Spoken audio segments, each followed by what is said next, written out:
বলেন।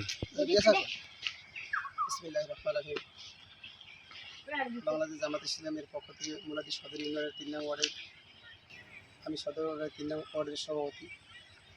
আমাদের পক্ষ থেকে আমার ভাই ছোটো ভাইদেরকে আব্দুল সালামদের জন্য আমি 2টা নাম তালিকা দিই। 2টা তালিকার নামের মধ্যে আমি একটা তালিকা আমি পেয়েছি, একটা তালিকায় আমি একটা গরু পেয়েছি। সেই গরুটা আমার ছোটো ভাই আব্দুল সালামকে আমি উপহার দিয়েছি।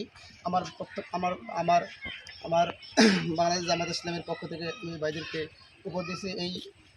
সে এই গরুটা দিয়ে যেন লাভবান হতে পারে এবং আয় উন্নতি করবে এবং ছেলেমেয়েদের জন্য রুজি রোজগার করতে পারে এবং ভাইদের জন্য দোয়া করি এবং তারা পরিবারের সবাই যেন নামাজি হয়।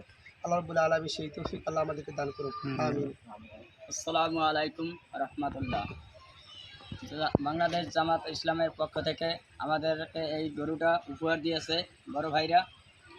আমি জানি এই গরুটা দিয়ে লাভবান হইতে পারি, আমি রুজি চালাইয়া জানি ছেলেমেয়ের পরিবারকে বাঁচাই যাইতে পারি। ভাইরা আমাদেরকে দোয়া করুক, আমি ভাইদেরকে সবাইকে দোয়া করি। আলহামদুলিল্লাহ।